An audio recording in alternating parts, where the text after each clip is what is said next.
Hey everyone, Emmerron here. So, we've got a special thing going on. Because it's Gen Con, and I won't be back for a couple of days, and our normally scheduled content normally only runs, 1 to 2 days a week on the channel right now, just because of how crazy it's been. I'm going to give you guys something a little extra. We're going to do a video a day for every day that I'm at Gen Con. So that means Thursday through Sunday, you can expect a video this week. Thursday, you probably are already coming from, that being the Salvaging Night City DLC. But today, which will be Friday, I am doing another breakdown. This time, the DLC in question actually is going to use what we learned in our Salvaging DLC. So this time we're talking about what I believe as of now, at least as of when I'm recording this on Sunday before Gen Con, is the most recent DLC, which is the Dreaded Punknaught. Thank you to all my patrons for the month of August. Your support makes doing what I do easier and allows me to do more with the time that I have. Thank you all so much.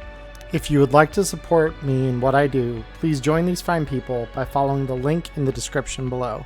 Now back to the video. Thank you all. Now, Punknaughts are something that I had the great fortune of discovering via my GM, who did know some things about it when I first learned Cyberpunk. So basically, what you need to understand about a Punknaught is simply this. Have you ever gotten, the urge to cobble together some turbojets, an old bus or truck, a battering ram, some weapons that are all mismatched, that none of this is built to work together, but you're jerry-rigging it like a redneck on synth coke? That's a Punknaught. So Punknaughts are just scrap AVs, essentially, but they only hover about a meter above the ground. So they're immune to things that affect tires, which is important, but they aren't going to fly. Not really, right? They're basically high-tech hovercraft that look about the farthest thing as possible from high-tech. And usually, unlike the rest of salvage, these are going to require someone who is fairly proficient in tech and making vehicles. So land vehicle tech is going to come into play. Your basic tech is going to come into play because you do need to salvage the parts. And beyond that, you do need to have a decently high tech stat for reasons that we'll explore here in a little bit. So let's start with how we build a Punknaught. So the first thing in building a Punknaught is getting the parts. So getting the parts actually follows the salvage rules, kind of. Unlike more conventional items that you might be salvaging, like weapons or armor or cyberware, the items that you need for a Punknaught are basically, hey, does this chassis kind of work? Cool, that'll do. Does this arm saw kind of work? Cool. Will this assortment of armor plates work to make the thing not get blown up? Yeah. So it's kind of that, right? So each piece in the DLC actually has an independent DV that doesn't have any rhyme or reason to price categories like the Salvaging Night City DLC talks about. Instead, they are based on the part itself, and they will all say, the DV to find this item is X, and the amount of time needed to construct this thing is X. So essentially, the way that it works is you need a core, which is going to be that aforementioned vehicle and the AV jets, which are going to contain all of your essentials. And then you can add things on top of that. So even if you just have a core, it's going to take you a week once you have the core to actually put the parts together and get it functioning, or at least attempt to.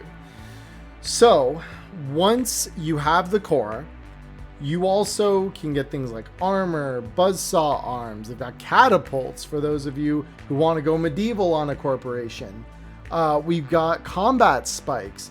We've got extra engines. So as you can see, those of you who've played Kingdom Hearts will probably know what it feels like to build a gummy ship and how you can just kind of Lego together whatever parts you think will work. And they all have benefits, but they all add to the cost of the vehicle. And if you get too overcosted, it gets very difficult to handle, very difficult to actually build. And it's just a little bit chaotic. So generally speaking, you're gonna want to keep within a certain degree of reason on this, and you'll be able to see the DLC. I'm gonna link it down in the description below. If you're coming here from last episode, I also linked the Salvaging Night City DLC in that description. I'll probably do it again in this one just because they kind of lean into each other. So I obviously want you guys to have all the parts you need when you are reviewing this and reading through it. And for the record, before we go any further into building a Punknaught, these rules, just like the Salvaging Night City DLC, also have benefit for both players and GMs. Because if a GM wants to use this, they can give one of these to a scav gang. So that all said, and we're going to go in more detail with it just a bit later in the video here, let's continue. So you've got all the parts that you want. So how do we go about putting this together? Well, we need to salvage it with basic tech. That's done now. We need to roll a land vehicle check to actually put the parts together. So in order to do this, you can have a tech who can use their field expertise specialty as part of their maker roll ability to actually put this together. So you do get field expertise bonuses. That's important. Those of you who don't have the core rulebook, you'll learn what I'm talking about. If you've watched Neon Inferno, you will have seen our tech Electo use it a ton. It gets applied all over the place. If you haven't seen Neon Inferno, it'll be right up here. I have a whole playlist. Season 1 wrapped up just a couple weeks ago, and I'm very proud of what we made. So I would highly encourage, in your spare time, watch the episodes or listen to them. They're not terribly visual, so if you just have the ability to listen, we usually will recite, what the roles were and things. That aside, done. Once we roll this land vehicle check, we need to beat a DV that is set by a combination of our core, which starts with a DV of 13, I do believe. Yes, 13. And we add to that DV for every part we're using, and each part has a unique modifier. So depending on how complex a part is, we are going to need more and more skill to attach the more sophisticated components. And obviously this is going to add to our build time as well. So the core takes 7 days, and then each piece beyond that is going to take a day or two to add, I believe. Looking at the graph here, that's where I'm glancing over my other screen for. So the highest additional modifier for adding to construction time is +2. So that said, in essence, you're going to be working for at least a week on getting just a basic Punknaught together. That is just basically a bus with turbojet fans and no armoring whatsoever.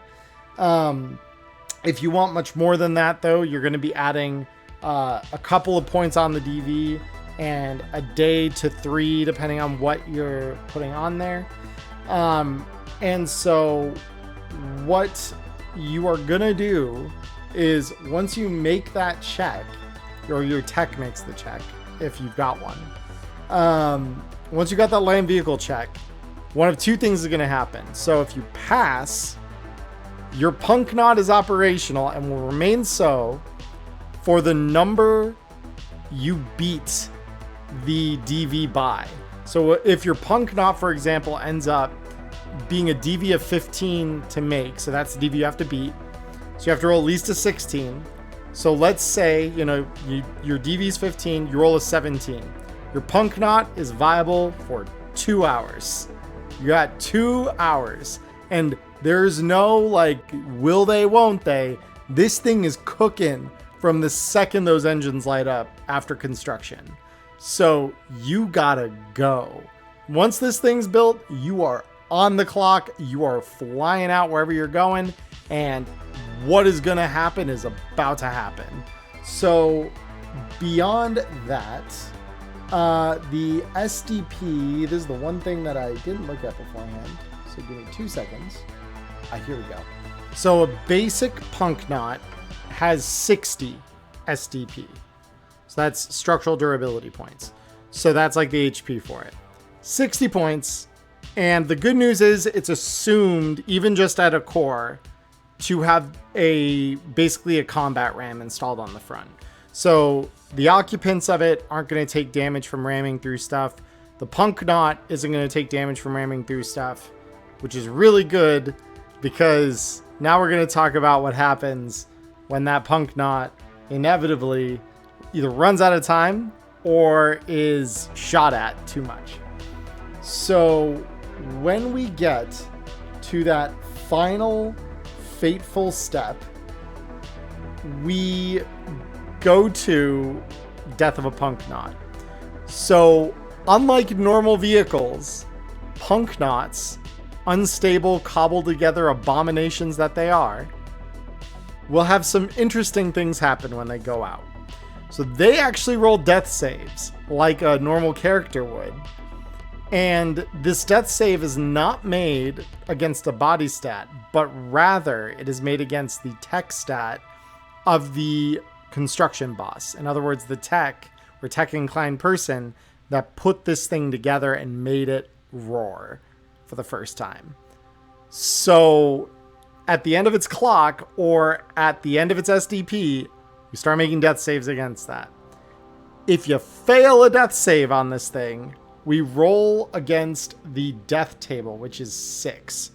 So it's a D6. On a 1, you're lucky, and it just stops working altogether. Just shuts down, and it's fine.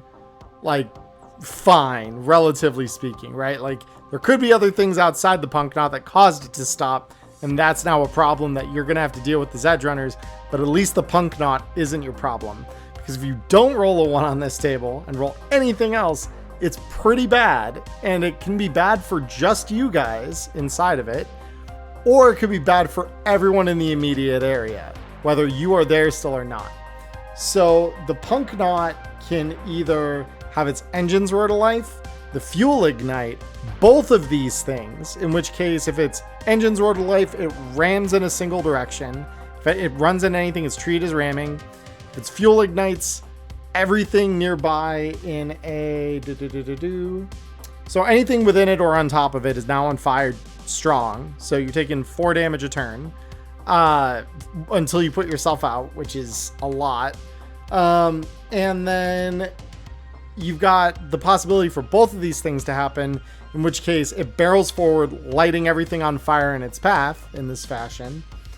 It can basically spark out and like basically think like an old Star Wars ship or something like that, where it's sparking and just vibrating, and the thing is very clearly not in good shape.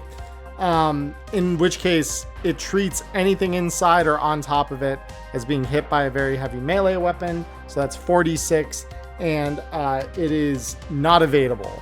So you cannot evade this if this happens to you.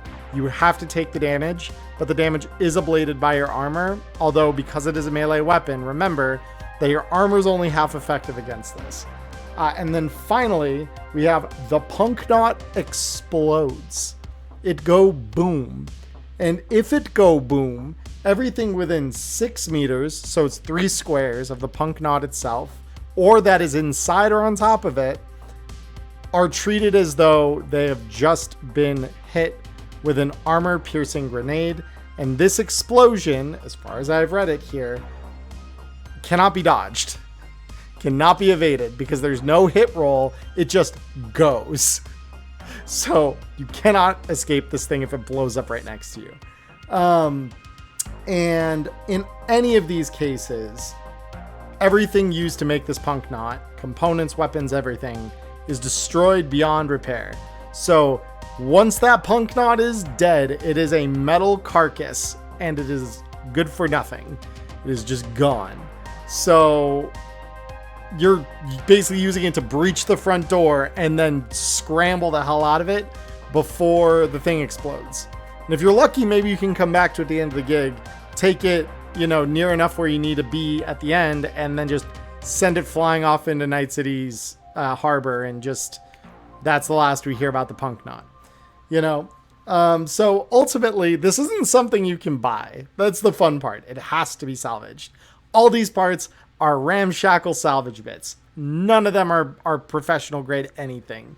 They're rusted. They are worn down. They are trash by anyone's approximation, except the techs putting it together. And NPCs can have these too. So GMs, this is where we talk to you. So if you're a GM and you are in a part of the city that is rough and therefore subject to having scavs in it, you're probably going to want one of these things in their hands. And I only say that because now your players need to think about this if they're going up against the scavs. Because if the scavs come out with one of these, it gets real dangerous for your players. So again, I wouldn't necessarily advocate throwing this against a new party per se, right? Like, I believe in fairness. I believe in giving them a fighting chance. Sportsmanship is always a good thing, especially because, again, a reminder, GMs, we are not fighting our players per se. We are here to provide them with a challenging experience that at the end of it all does need to be fun in some interpretation of the word. So killing them outright with something like this is not fun. It is not fun for anybody. But having them think they've gotten away and then this thing roars out around the corner from behind them, that is fun. That is very interesting because now they're dealing with this ramshackle bucket of bolts chasing them down. And they've got rules in the DLC for, like, if you give this to NPCs, here are the default statistics that we would recommend using. If an NPC is shackling this together, you typically aren't going to make checks to make that happen unless you feel as though the checks and the dice rolling that would introduce would make for an interesting narrative or explanation of something. So in essence, you're not probably going to roll those, not too often, but it does exist that you can if you want to. Again, it's really going to come down to your discretion and your call as the GM. But ultimately, yeah, that is the Punknaughts. So for players, this is really cool, especially if you have technical inclined members of your party, whether those be techs themselves or nomads. If you have nomads, they might do this too. Although the in-universe lore bit at the start that introduces this in the context talks about a situation where, this Punknaught comes roaring up to a pharmacy essentially. And it's not so good. But there's a quote from Wood Chipper as they're describing how to put this thing together. And it simply says, "You want to buy a Punknaught? What the hell are you asking me about one of those for? Listen, Chumba, no nomad alive would touch one of those junk wagons. Fucking sacrilege. That's what they are. Have some freaking self-respect, will ya?" Nomads are not probably going to be the keenest on putting one of these together.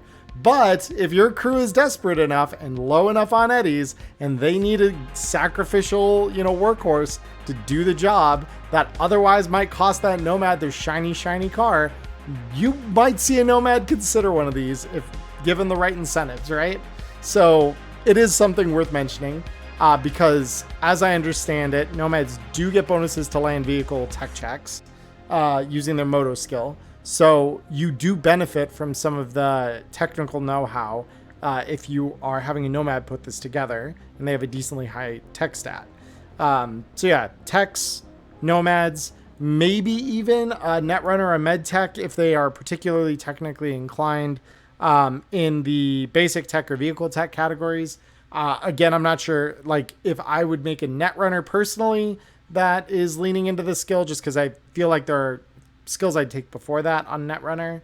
But I usually do give my netrunners at least some tech stat because I do want them to have the ability to bypass electronic locks or turrets or things like that, even if I haven't plugged into the network yet. So you might see a netrunner able to do some things here, at the very least salvage together stuff so that the tech or the nomad in the party can then go and make this abomination.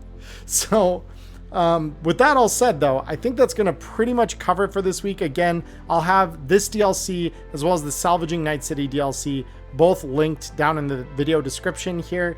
As always, definitely let me know what you think of the DLC.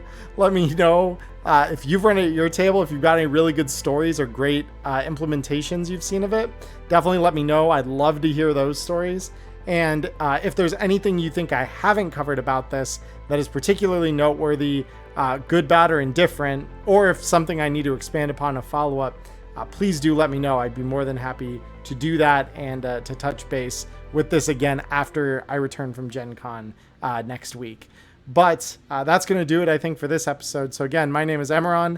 Please like and subscribe if you think I've earned it. And I hope you have a wonderful morning, evening, or afternoon wherever you are in the world. Stay healthy, stay safe, and until we talk again, peace.